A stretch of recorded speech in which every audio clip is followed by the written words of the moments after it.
Quiet, numbskulls, I'm broadcasting. The medical marijuana.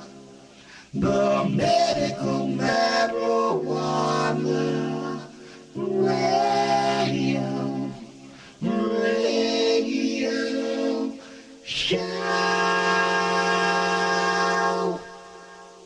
The medical marijuana for you and me. Ah, yeah, the medical marijuana. Whoa, whoa, whoa, whoa, whoa, ah, yeah, the medical. It's the medical marijuana show. And you will know.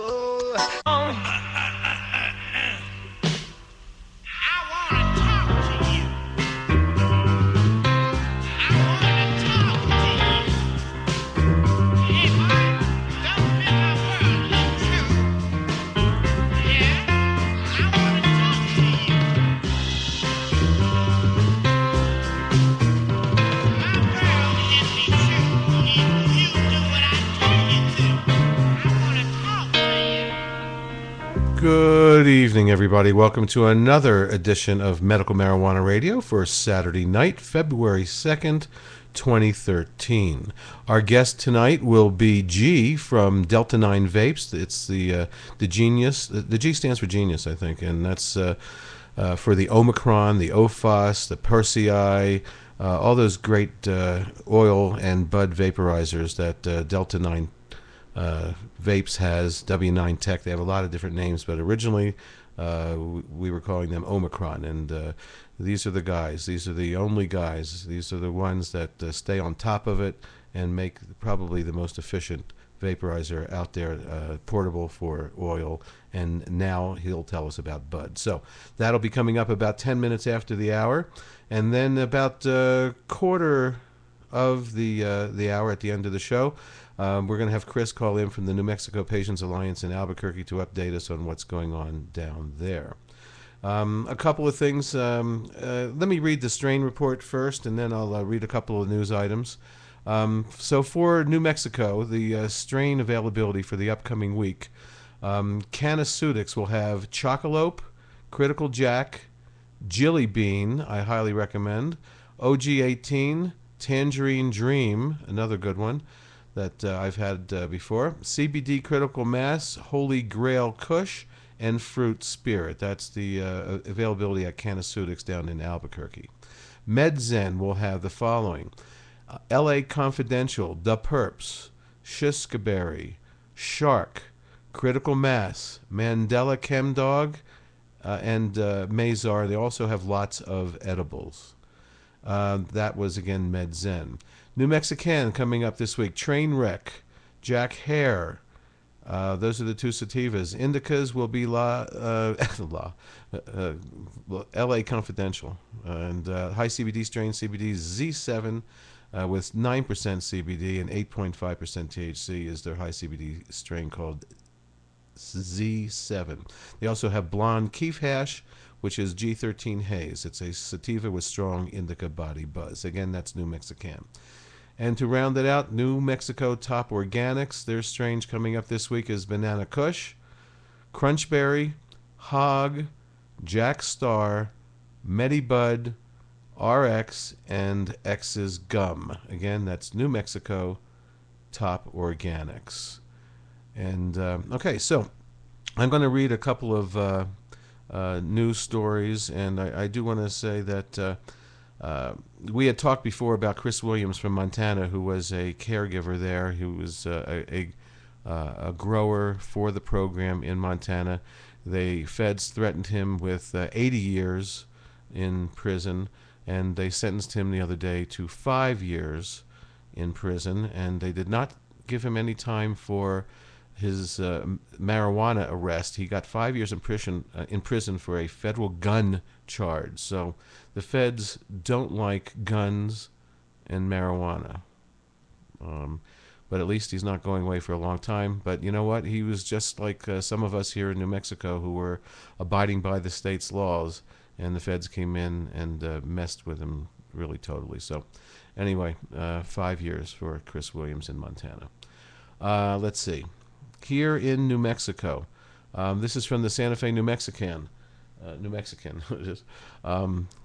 This was printed last week, and the road to New Mexico's own referendum.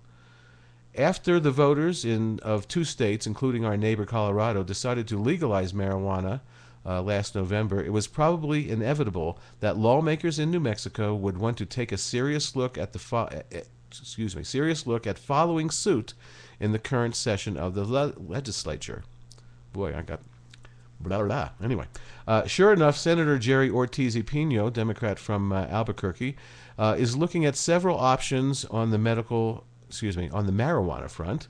Though he hasn't decided which route he is going to take, Ortiz y Pino, who was just named chairman of the Senate Public Affairs Committee, told me, that's the writer, I think it's Steve Terrell from the New Mexican, on Friday, that he's looking at 3 possible options, including an amendment to the state constitution modeled after the law in Colorado, which would legalize weed for use by adults, regulate it, and tax it. G is calling in, so I'll read the rest of this a little bit later. Hang on a second. Hey, G. What's happening? Hey, man, I guess you can't see my video. Let me see if I can fix that for you. And well, if I don't see your video, it'll be faster. It'll be better connection. All right. Well, either way is fine. But you sound good on this end, and I want to welcome you after all this time to Medical Marijuana Radio. G again is one of the genius behind the vaporizer pens. Now, the vaporizer pens that Omicron is the first one that I remember. I mean, you had some other ones before that, but I remember you as Omicron. And G, you've changed the name of your company now to Delta 9 Vapes or W9 Tech. Explain that to me, if you would.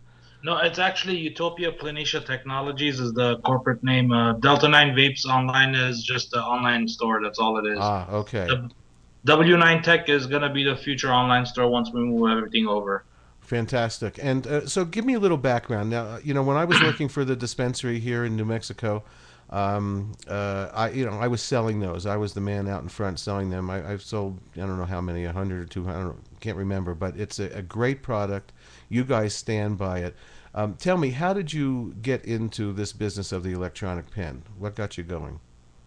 Well, in 2008, we opened our own dispensary, a collective down in Southern California called Suite 215. In December 2008, December 1st, 2008, we opened the doors. On December 10th, I ordered a couple of electronic cigarettes to quit smoking. I see how that's working for you. I know, right? But it hasn't helped me one bit, so I couldn't quit smoking. So at that time, when we got those electronic cigarettes in, we were thinking, we literally had an idea of how can we make this technology work with essential oils, extracts of different kinds. So in 2009, January, we started gathering patients, and we decided to see what we can do. Now, during 2009, I met a buddy who was actually doing the same thing, who happened to be an engineer, a mechanical engineer. So I didn't know at that time he was doing what he was doing with his device. I didn't even know he was doing a device at the same time. So when I talked to him about my device, he told me, hey, I'm doing the same thing, but I don't want to continue it because it's too much of a headache for me. I can't fix this one problem. So I asked him, how was his formula? Because back then in 2008, 2009, everybody was doing glycerin based. Right. So I asked him how he was mixing his glycerin, and he gave me a few pointers, and from there it actually grew bigger, because in June 2009, we came up with our own formula. And we started testing it with people, and it was actually really good. It was stronger than anybody else's out there. We were going with, around 50% of essential oils with a 50% mix of PG. So it was a lot. PG meaning what? The glycerin? Glycerin, yes. Okay. Propylene glycol or VG, yeah, or vegetable glycerin. Okay, great. So when we started doing our formulas in 2009, we started working with this, and we wanted to push it even further and further. At the end of 2009, we thought about why don't we just get the propylene glycol out and just go completely pure essential oil without any propylene glycol. Great. Well, at that time, the cartridges that were available for electronic cigarettes, they had the cotton insert in them, the polyfill, that's what it's called. So it had that cotton insert, and it didn't allow you to get as many uses out of the cartridge before it gave out. So we had to make do with that technology, but it still wasn't enough for us. So what happens is I met with a gentleman up north who does the gold caps. Oh, the pure gold? The pure gold. Right. And he told me that I cannot make a cartridge that does pure oil without cotton insert. Okay. And that's what set me off. And in 2000, we went ahead and we started developing a new cartridge system. Actually, in the mid 2010, or was it the end of 2010, we started developing the cartridge system that was capable of doing pure oils without any cotton insert. After that, it took us about 9 to 10 months to develop it. In July, we finally perfected the as much as we could the pure oil, no glycerin, no cotton insert cartridge system. And in September 2011, it came to market. When that happened, there was maybe 3 or 4 pen companies that were doing it. So when that happened, when we introduced the pure cartridge system, a pure oil cartridge system without any cotton insert, so they decided to copy it, and they decided to launch their own system and all that. But what happened was, because of that 2011 pure cartridge system, up until this point, there's about 45 to 50 companies that have jumped onto the scene. So you will see multiple vape pens out there. All right, so let me ask you. Let me interrupt and ask you right at that point. Were these companies making vape pens? I mean, for other essential oils, or were they trying to get into the cannabis business, the medical cannabis business? No, they weren't making anything. These guys are like basically people who saw an opportunity to make a quick buck. You know, we spent over 2 years in research and development, you know, and these guys just literally came on the scene, and some of them decided to copy our cartridges. You know, and last year, in 2012, I was walking around in a couple of the shows, and they were literally marketing my cartridge, the one that I designed, and they're talking about that they made it, but when I was talking to them, they didn't know who I was. So they were like, yeah, we developed this cartridge, we did this, we did that. And I go, and I told him straight out, really? You developed that cartridge? He goes, yeah, we did. And I told him, well, do you know the Omicron? And he's all like, yeah, I do. And I go, that's the same cartridge that the Omicron uses. How is it that you guys developed it? Oh, we took their cartridge design, we made it better. Okay, I thought you just developed it. So you copied somebody else's design, I told him. He goes, well, it's not a copy. We took it, we made it better. And I told him, do you know who I am? He goes, no. And I told him, this is because of me. You guys have a company now. And the guy just literally, shut up, and he didn't have anything to say. So those were your first cartridges, which were the 2.4 ohm cartridge, right? The 2.4 ohm cartridges were the first one that can handle about half a gram to a gram. You know, after a while, we improved it even further. We increased the performance on it. We introduced the 1.5, which produces a lot more vapor than the 2.4. Yes. I highly recommend the 1.5s to everyone out there. Well, I would suggest you learn with the 2.4 first. I think I agree with you on that as well, because there is a bit of a learning curve. I got my first double pack of Omicron version 1 a little over a year ago in December of 11, I guess. And that's when it was. And I've been I have those. I can show them on the camera. I still have my 2 Omicron 1s. So you can't see me, huh? Here we go. No, I can't see you. Here you go. Oh, there you go. Yeah, I got my 2 Omicron 1s that are still working fantastically over a year later. How long should these batteries last on those? Those batteries last about 300 recharges. Oh wow! Okay, gee, which is about a year. Well, that's if you're recharging, every day practically. But Almost every other day. I got to tell you, I do use them every day, and sometimes I can go a week without recharging the Ophos or the version 1. So they're working really well and efficiently. So what was like the biggest problem with the first version, the Omicron version 1? And that, I know you guys are always tweaking and always fixing, and you stand by your products with the customers. Well, you have to understand, when we came out with the Omicron, it wasn't about the Omicron itself. It was the cartridge system. Because when we came out with the Omicron, we told everybody, this is an off-the-shelf battery.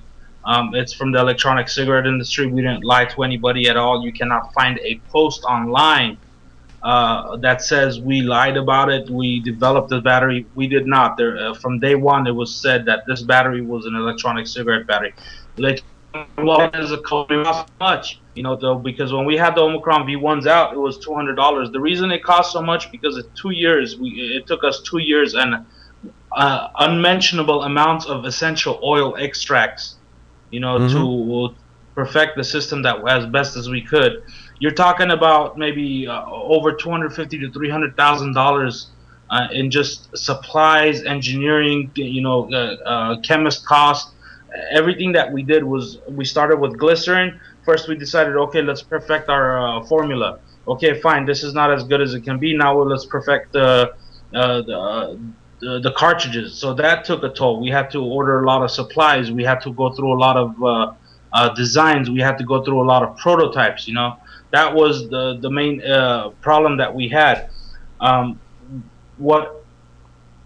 After we introduced the Omicron to the market, the only major issue that we had was with the chargers. Okay, yes, the version 1 chargers were a little bit... The version 1, there was about a 15% defective rate on the version 1, which was not what we wanted it to be. At 15%, it was too high. So what we ended up going is we ended up designing a new system that the charger is outside, as in you charge the battery, you take the batteries out of the device and you charge it plugged into the wall, instead of having a USB type charger, which is a highly defective device itself. Now we're talking about the Ophos now, right, with the USB charger on the bottom?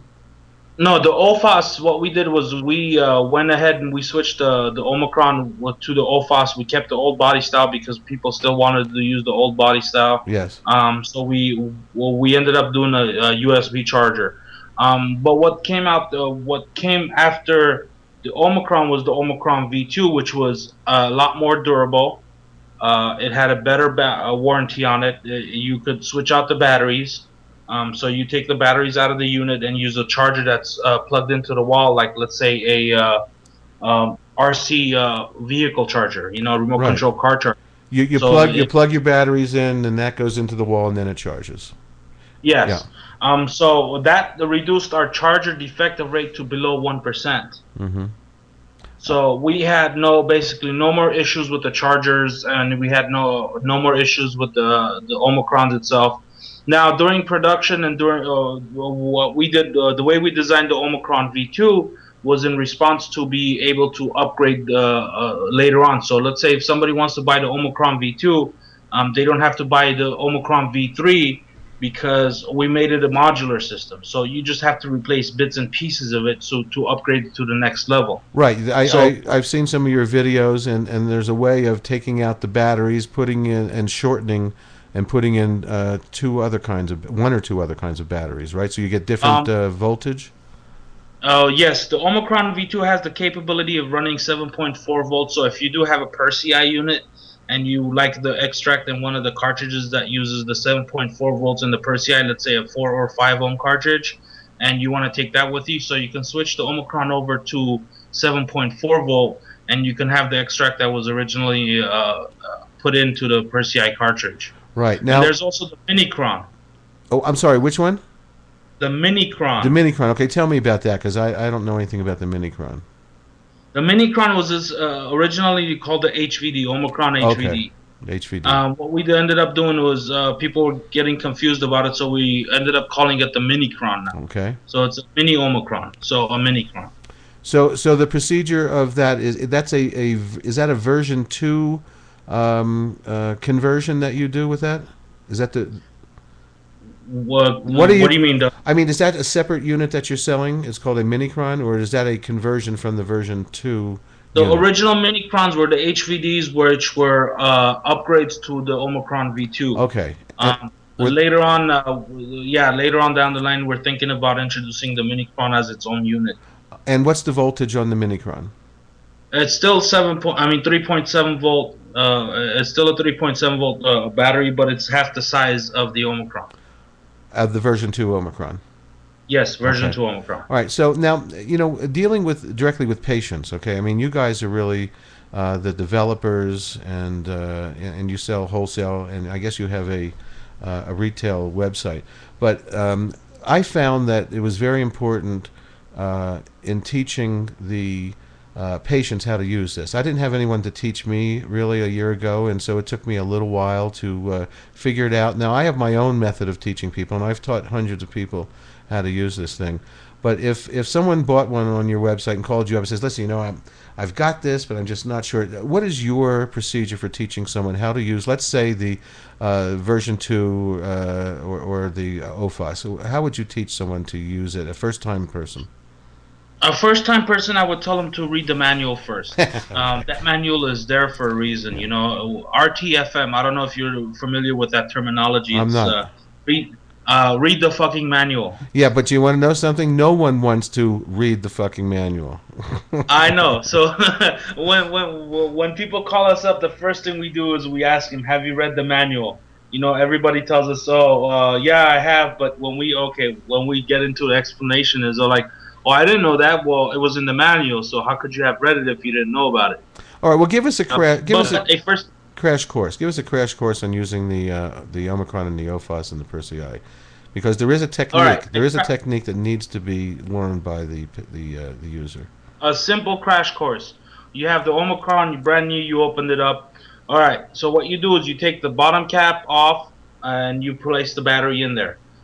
Before you place the battery in there, you got to make sure that the batteries are charged. So put both of the batteries on the charger, plug it in, plug it into the wall, and charge it for about an hour and a half to 2 hours. When you see the green light, the batteries are ready to go. You take the battery out. Positive side goes in first if you opened it from the bottom. If you took the Omicron V2 top off instead of the bottom cap, the negative side would go in first. Does that make sense? Yes, absolutely. Okay. So when you take the bottom cap off, you would go positive side in, screw the bottom cap in, click it 5 times. It should turn it on. It all depends on which version of the Omicron you have. But if you press the button, it's working. Then you have the older version. If you click it 5 times, you have. If you press the button, it's not working. Click it 5 times, it'll turn on. All right, now that's like a way to turn it off. I guess if you were traveling, you didn't want it to accidentally turn on. Safety switch. Good. Okay. And the version. Yes, so you click it 5 times, you turn it on. Mm-hmm. And most of I know that the version, I have some version 1s that do that. I have the Ophos that does that, and the version 2. So that seems to be a good feature.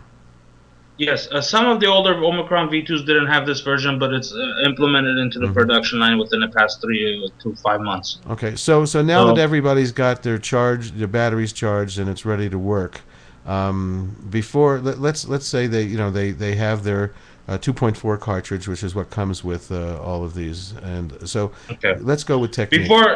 Before we jump ahead, the way I do it is, do not connect any of the cartridge first. Click it on, click it 5 times to turn it on. Make sure when you click it, the light turns on. That means the system is ready to go. You screw an empty cartridge on. You press and hold it while you're looking down in the middle air tube. Right. You should see the glow, and once you see that glow, let go of the button. The cartridge is ready to work. Ready to be filled. Ready to be filled. Right. Correct. The cartridge is working and ready to be filled. You would take the funnel, you place the funnel on the cartridge. I'm trying to show a funnel. It's a little bit tough, but go ahead. I'm showing a funnel on the TV. There we go. A little bit down? No, I've got it. Okay, that's to you, but I'm using a different camera for the people out there. But anyway, so it comes with a nice funnel that has a little bar across it to prevent the air hole from getting any oil, and then the oil seeps down the side. So go ahead. Okay. So when you place the funnel on there, make sure you align the bridge with the bridge from the cartridge, and so you have the side air holes open. And when you do that, you will put in about half a gram of essential oil in there. Okay, and the half a gram. Okay, now before you put the half a gram in, I mean, I've got my own little technique. I like to, let's say, heat up the like the top third or so of the cartridge a little bit, and then then I like to heat up. Oops, I like to heat up the neck of the funnel a little bit. Okay, I like to heat up the neck. And then I put my stuff in. And go ahead, I'll let you take it from there. Well, when you put it about half a gram in there, you slowly heat it up and you melt it in. If it's not melting in, what you do is you take the cartridge and you just pull the air through slowly from the bottom side. Let me show. Yeah, I'm not sure. I don't know that technique. I'm not sure of that. And by the way, I was all hopped up and I went out and I bought a nice creme brulee torch and all that stuff, but I like fried about a gram of. Okay, what cartridge is that? Cartridge? Yeah. This is just a regular cartridge. What you end up doing is, if the oil does not want to come down, right?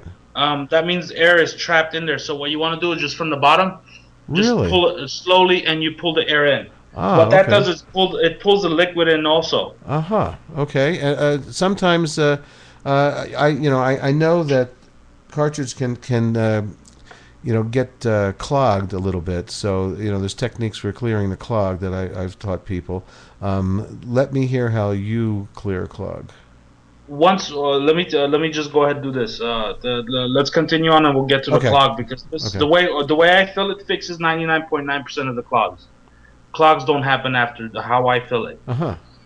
So what happens is, when you put the oil in about half a gram, you slowly heat it up. It gets down to the cartridge. It constitutes the wick, so the wick is ready. So you slowly press the button. You slowly press the button, and you start inhaling. And once you feel vapor coming out, make sure that at that time you feather the button, so you're not on the button for 20-30 seconds. Just give it a quick 3 to 5 seconds at a time. Right. Let it cool down until the wick is constituted. So when you start producing vapor, in about 5 minutes it'll be ready to go. So you just set it down for 5 minutes, let all the oil just get down to the bottom, and it should be fine. Once you get this technique down, you should be able to get it up and running with about a minute and a half maximum. So once you get that going and the cartridge is not producing vapor, to make sure 99.9% of the time you don't get any clogs, make sure it's only filled about half a gram to a 0.6. Okay, yes. We were, when I was at the dispensary, we were going to 0.7, and I've been doing that at home as well. But you say 0.6 is a little better? Yeah, 0.6 is a little better. 0.7 is pushing it, but that's fine. 0.6, I recommend 0.6 maximum. Okay. Now, while we're talking about that, how do you feel about topping that cartridge off once it's getting a little bit low? Can you do that at least one time on a cartridge? You can top it off as long as the cartridge is working. A lot of people have gone through about 4 or 5 grams per cartridge. Oh, really? Yeah, I know a few people that have gone through maybe about 20 grams per cartridge. Wow, that and we will talk about the viscosity of the oil in a couple of minutes, but let's go now with the technique for hitting it, for sipping it, because many people are not doing it correctly, and they're not doing it efficiently.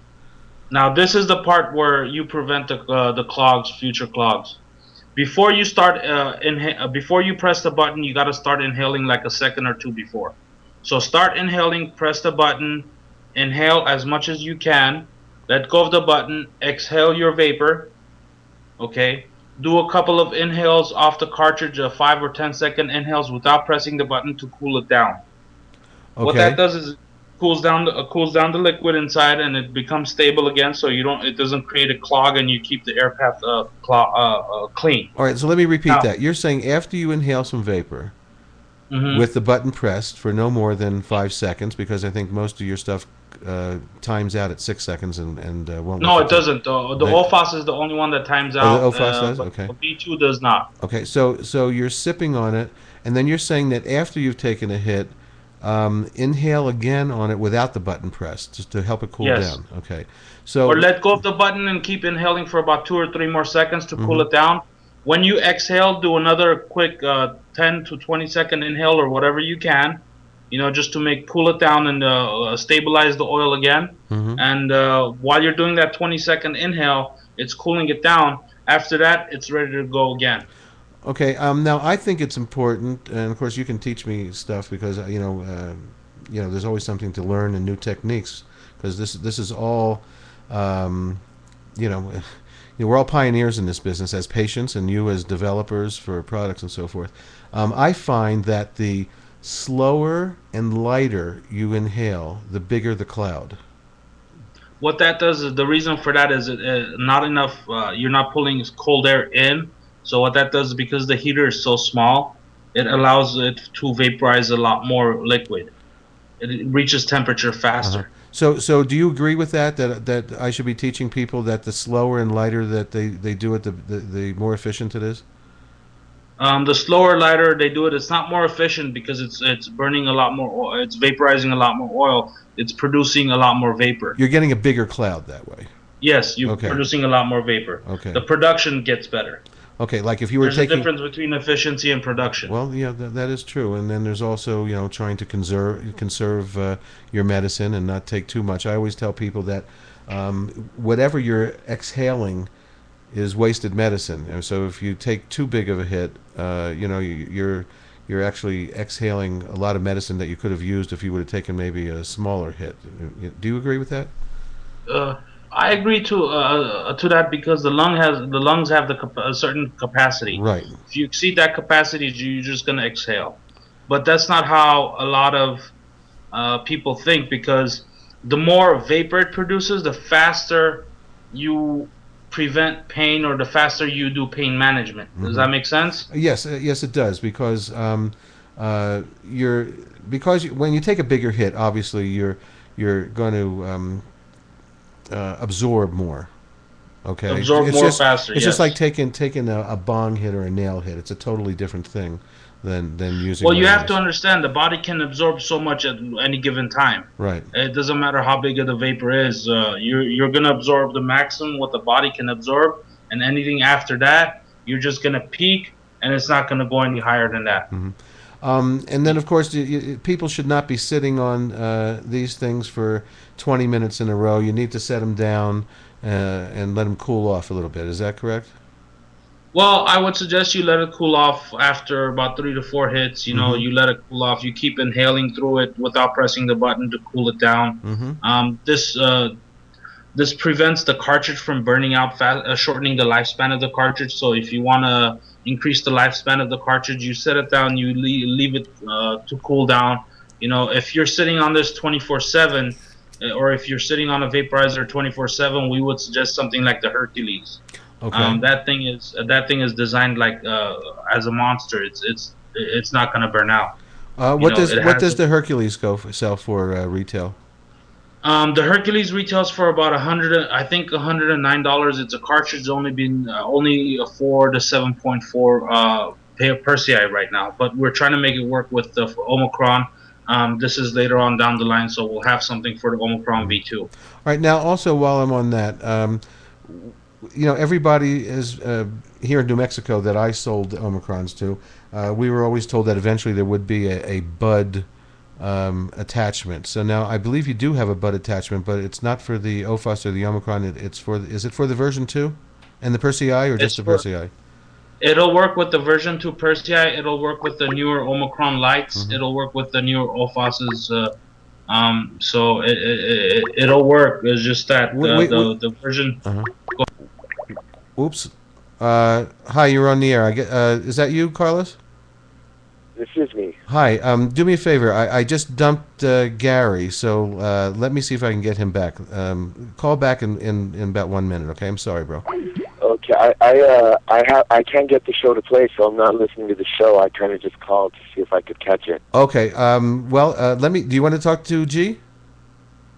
I wouldn't mind asking a question, but if it's already too late. No, it's not too late. I accidentally hung up on him when you called. Hang on a second. Let me see if I can get him back. Okay, I'll call back. Okay. All right. Let me get him back. Thanks, bro. Let's see, G. G, if you're out there, call me back. I hit a wrong button. Let's see what happened here. Here we go. Hey, G, I'm sorry. I was trying to hook in a caller, and I accidentally did it the wrong way because we don't get very many calls. No problem. But okay, he'll call back in a minute, and let's talk a little bit about oil. Okay, the oil that what's certain viscosities do not work well, and certain ones work perfectly. So, is there a preferred method if people are making their own extract? Well, the only viscosities we're having trouble with, and the Hercules fixed this issue, was with the pure gold, the gold caps. Because the oil was runny, we had a little bit difficulty with the cartridges, but we're trying to fix it. We have a new cartridge called the 1701, which is based off the old cartridges. This should fix the problem with the pure gold style oils out there that are running a little bit. It also takes the silica wick out, so we don't have a silica wick in the 1701 cartridges anymore.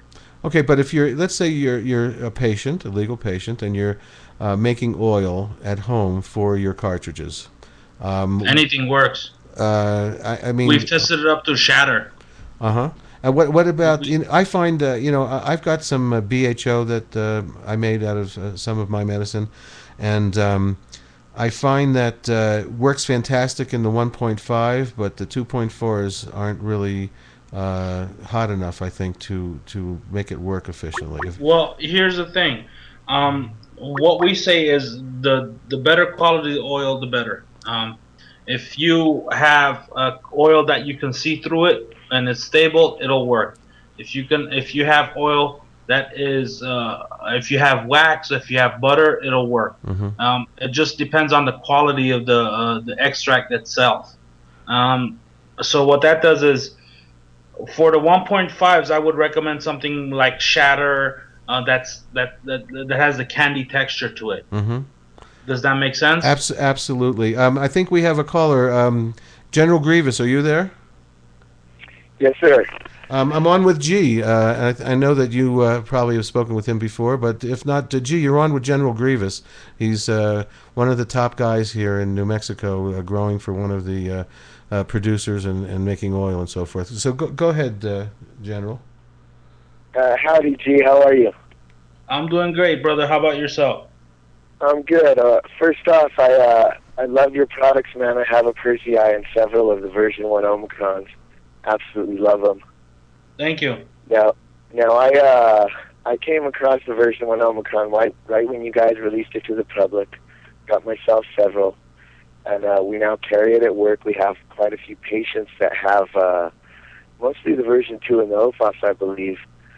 But lately we have a lot of patients bringing back their cartridges, that they can't get to work. They've blown out the seals. They leak.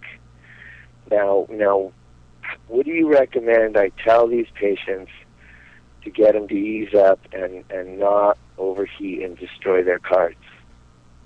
Well, it's majority of the time the leaking is due to either bad oil that's being placed in, bad extract, and another cause of that is overfill, and another cause of that is overuse. But some people are just literally just puffing on it for hours on end.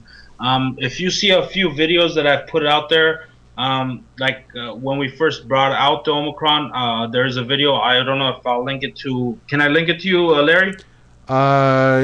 Yes. Well, send me a link and I'll get it over to this gentleman. Okay.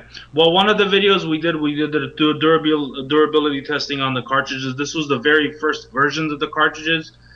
We went with a I think an 8-minute or 9-minute constant usage, never letting up on it. It did not leak whatsoever. Wow. It all depends, I guess, the oil in there, and it all depends on how much it's filled.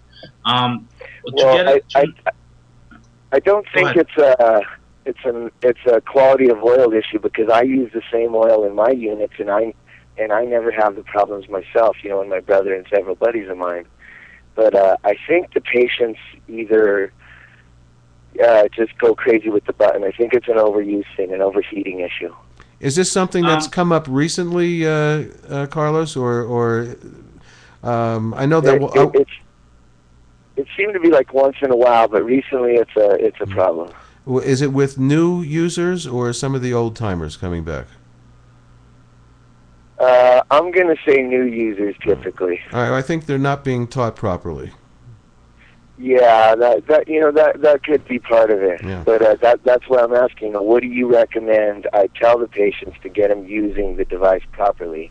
Because that's what I feel the problem is. They're not using the device properly. And this is the other part. Are they using the 2.4s or the 1.5s? 2.4s. Okay, so this is what you want to do. You want to demonstrate it this way. Put 0.5 in there. Half a gram. Half a gram in there. Start inhaling before you press the button. After you let go of the button, keep inhaling for about 2 to 3 seconds. Exhale, and do a inhale on the cartridge without pressing the button for about 10 to 15 seconds. And that'll cool it down, and it'll allow the oil to stabilize again, so it doesn't move around anymore. Because what happens with the leak is this: when you heat up the cartridge, everything inside gets heated. This is designed as a 2-heater system. One heater liquefies the tank, so the wick inside can get wet, and the second heater vaporizes whatever's on the wick. So when they're using it without cooling it down after the use, what that does is keeps the extract in a liquid form for a long time before it solidifies again. So what that does is, if it's in a liquid form, it overflows the vaporization chamber. When it overflows the vaporization chamber, it's going to leak out from the bottom. Does that make sense? Yeah, I think that's exactly what's happening there. They're passing it around to a couple friends, possibly, or keep hitting it themselves and flood the second chamber. Yeah, what that does is they're not cooling it down before they set it down. This is the only cartridge out there that can handle 0.5 to up to about 0.7 without any issues. But once everybody gets past the learning curve, this thing it produces a massive amount of vapor if you know how to, and it works. It's just the learning curve on it is just off. Yeah, it's got a bit of a learning curve. So would you say that putting 0.8, 0.7 in there is too much? 0.8, you're pushing it. 0.7 is the borderline. I recommend about 0.5 to 0.6. All right, I'm going to go ahead and change what I'm loading in the carts. Then I'm going to back off a bit. I would suggest you also use the 1.5s for anything that's stable, like shatter. Anything that has the candy texture to it, it's a little bit hard. 2.4s is basically the baseline for anybody who has a problem, even with vaporization, as in too much vapor. I would give them the 3.0s. Okay, I think we're going to stick with the 2.4s, and I'm going to back off on how much oil I'm putting in it, and give. Yeah, but what I'm just saying is, I have a lot of people that use the 3.0s because the vapor produced by the 2.4 is too much. Okay. These are people that are not in it for the party scene. If you understand what I mean. So yeah, more medicinal. These are really for medicinal patients, I think, is what you're saying. That's why I thought that the 2.4s at the time I thought were perfect for medicinal patients, and then anyone that really knows how to use it, the 1.5s are very well. Very the efficient. 1.5s were introduced for people who actually need to relieve pain really quickly. That's what it was intended for. If you want to relieve your pain or relax really fast, if you're hyperventilating or if you're going through a medical issue that you need instant relief, you would go with the 1.5s. I myself use 1.5. I do as well. Let me. For the patients, 2.4. Gee, let me ask you something. Gee, I just lost my thought. Hang on one second. No problem. We started talking before about the the bud chamber. Okay. Yes. So now you do have it available. We have two. One is available, one is in the works. Okay, and the one that is there one in the works for version 2? The one in the works is going to be for the version 2 and the Persi, yes. But there'll never be anything for the Ophos. They will be. I think we just have to go through a lot more testing on it to make sure it works with the Ophos.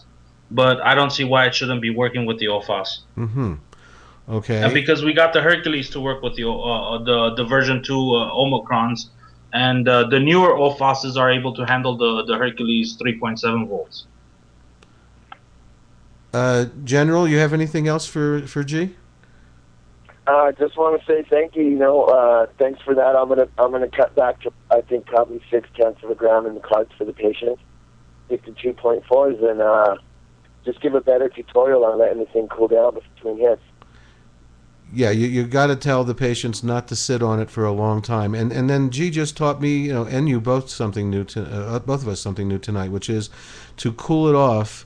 Hit on it after you're finished taking your vapor hit, and hit on it without pressing the button. That's cooling off and helping the oil solidify. So, G, what I want to ask you, and I'm sure that Carlos would like to hear the answer to this, with all your testing and everything, with the Ophos, Persi I, all of your units, is there a specific temperature where it vaporizes as opposed to combusts like you would if you were hitting a nail? Is this? Are we getting actual vaporizing, or is it combusting sometimes when it's getting hot? Well, if you overuse something, it's going to go to combustion, but at the same time, it's not full-on combustion because you're not seeing a flame. You're just burning the oil. Is that you, Chris? Does that make sense? Yes, it does.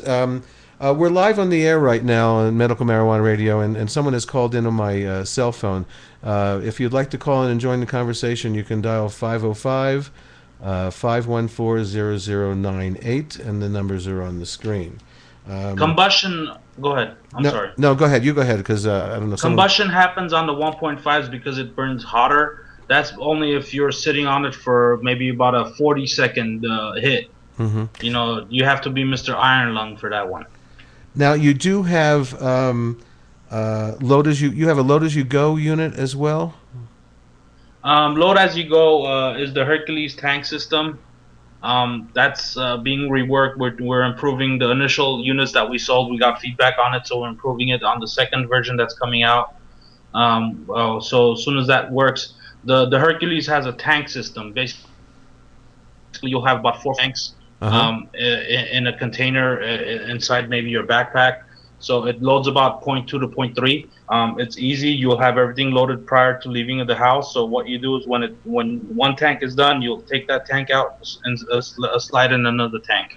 It takes about maybe 10 seconds to do it. I'm going to ask you about a competitor. Okay, the mini G pen I've seen around lately. I actually got one. What do you think of that? Because you're actually loading oil right on top of the heating element. What's the exact name of that device? Let me just pull it up real quick. It's a G pen, but it's the mini G pen. It's very small, and Is it called a micro G? Maybe it's the micro G. I thought it was mini G, but it's very small. You pull off the top, and then you can see the heating element, and you actually stuff. You put some wax or whatever down on top of it, and then cover it back up, but it's right on top of the heating unit. That's the part that bothers me. With that unit, have you ever seen the oval ellipse? No. All right, this is a rebranded oval ellipse. This is going on in the e-cigarette industry for a long time now. All these vape pen companies, majority of them, 99.9% of them, are rebranded electronic cigarettes. The Micro G is basically an oval ellipse you can get for about $40 online on an electronic cigarette site. So you're saying that your unit you can fill that way as well, like a load as you go. You can put a little bit in, use it, and then. Well, that's just an atomizer. That's all it is. Awesome. We stepped away from this device because this is prone to being broken within 2 to 3 weeks. You know, this thing doesn't last. What happens if the battery goes down within 3 months? You're gonna buy a new unit because you can't change the battery out. You know, these pens literally don't have the warranty or the quality as some things like on the higher end, which is the Omicron V2. Any part of the Omicron goes out, you have the 1 year warranty, then you got the limited lifetime warranty after that, where if the unit fails after the first year, you send it back in, we'll repair it to brand new status, as in you can roll it over with a steamroller and send it back in. I just got to tell everybody out there that Omicron, Ophos, Delta 9 Vapes, W9 Tech, Utopia, whatever you want to call yourselves, you guys are on top of customer service. You're on top of hearing from people and listening to them and tweaking things and making things better. And from what I've seen, nobody else out there is doing what you guys are doing, and I thank you for that. Is there any? Tell me what's new coming up in the near future. What's new coming up in the near future? We have something called the Glock. The Glock. We have. Okay. I know the name, right? It's a glass chamber. I'll show you a variation of it. As you see this. This is a mini bubbler that goes over your cartridge. Okay. I will set it up for you right now if you have a minute. Actually, go ahead. I think you. I think I've. Did you make a video on this already? I have not made a video on this. Okay. Let me just grab a cartridge real quick.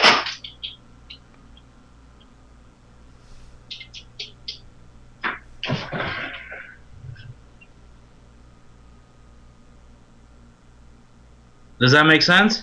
Yes, absolutely. And then that's on top of the.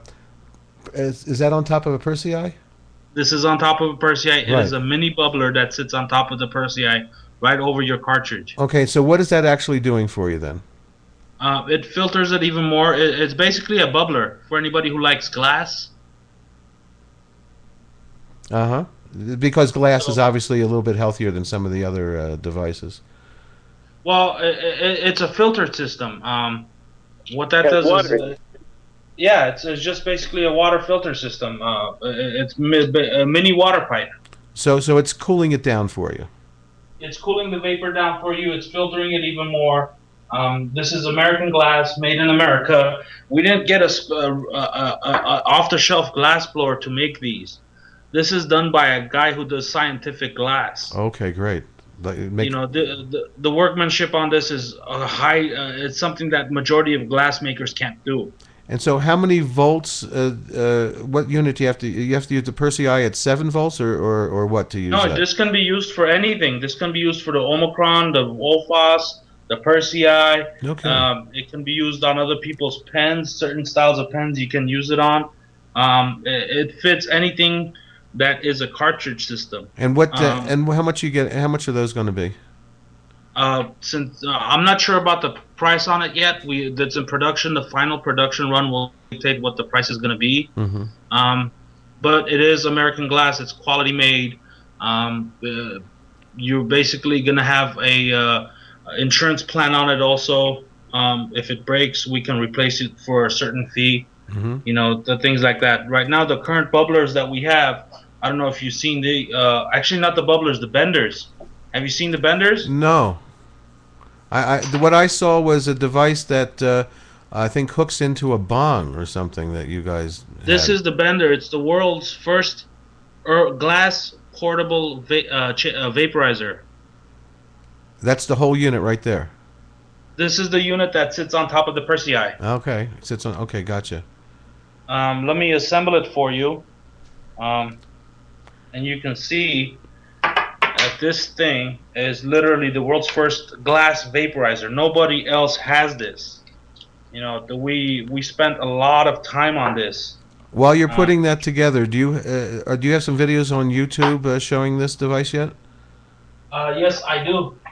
So you can go to Delta. Let's see, what is it under THC Scientific on Yes, YouTube? it's on THC Scientific.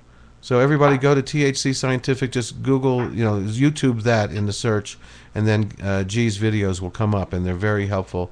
We have just a couple of minutes left before we have to end the show. Give out if people want to, buy your units. I know that Sacred Garden carries the Ophos here in New Mexico.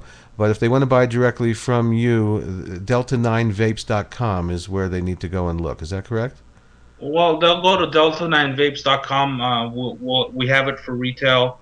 If they want to if they want to become a wholesaler, contact us. Phone number is 818-849-6133. Ask to speak to Gary. He'll set you up on a wholesale. We do everything. We handle customer service. A lot of companies also out there, literally, if they don't even have a customer service line. You can't call them up. With us, you can call us from 10 to 6, Monday through Friday, 11 to 4, Saturday, and we'll take care of the issues right there and then. Yeah, I wanted to let everybody know that I've been dealing with you guys for a year. You've been nothing but incredibly cordial, and you care about your patients, you care about your product. There's nobody else out there. When I first saw that mini or micro G that we were just talking about, which is a load as you go, I called that company. And that was about December the 17th, and I haven't heard from them since. I sent them emails, and I've called them to ask them some questions, because my concern was that the filament, after a while, I want to know how long until it crapped out and you needed to get a new pen, but they never got back to me. So it's all about customer service. With G here and the Omicron, Ophos, Persi, you guys are the best, and I thank you. I just want to tell you that I've had many patients tell me that your device, your Omicron, your Ophos, has saved their life. Okay, these people are serious, G. You are doing wonderful work, and I'm so happy that we finally got you here. And I'm sure that when a new device comes out, maybe when you get these bubblers and these glass vaporizers ready, we'll come back on and we'll do another show. So I want to thank you. The bender is ready. We've been selling the bender for the past 2 months now. It's actually very popular, as it's the very first glass vaporizer for herbs. We also have the hammer for the Persi, so you can go torchless if you have a titanium nail. We have a special nail being designed specifically for the hammer to maximize vapor production. We have the Glock in the works. We have the Nibbler X, which is the water filtration system that's coming out within the next month. We have the 1701 cartridges that are coming out. That's no more silica wick in there. Everything is being being upgraded or improved. Now, one thing that I have to state, I have to emphasize, if you see a new vape company, or if even with the current vape companies out there, 99.9% is just rebranded electronic cigarettes. Right. They're just Ego W cartomizers. It's all it is. So save yourself the money, support the originals, support the company that's actually developing, that's researching. We understand that sometimes we fall short of what we wanted to do, but we're actually putting money into this industry where it's going to make everybody's life a little bit easier. Well, once again, I thank you for just everything that you guys are doing. You are the best. You are the ones that I believe are the first people to actually develop the vaporizer pen for this industry, not taking a e-cigarette and rebranding it. So I thank you for all your hard work, and we'll get you back on. Say hi to Gary, and we'll talk to you very soon. Thanks so much, G. Thank you very much, and it was a pleasure being on here. Take care, Larry. I'll see you next time I'm in L.A., bro. Take care. Right, Take care, General. Thank you. Have a good one. All right, General, anything else you'd like to say? You want to tell us about anything coming up at Sacred Garden? Thanks for having me on. That was great. I'm excited for these 1701 cartridges to land, so we'll see. And these bubblers and these benders, that stuff looks good, too. I'll talk to you, and I hope to see you soon, bro. All righty. Have a good night. Right, thank you. Take care. And we'll be right back to close out the show. The medical marijuana. The medical marijuana. Radio. Radio.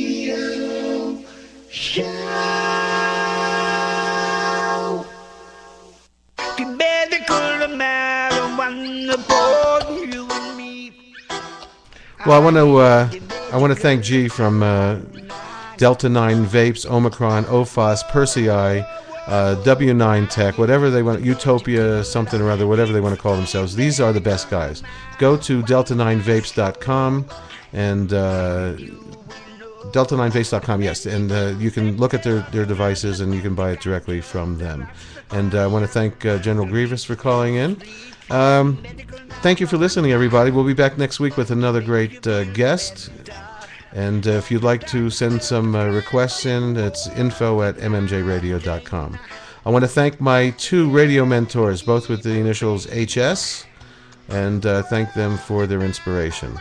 And let's see, don't forget to F Wells Fargo, Bishop's Lodge, Cannabis.com, and one other. I can't remember. You know who you are. We'll catch you next week. Feel well, everybody.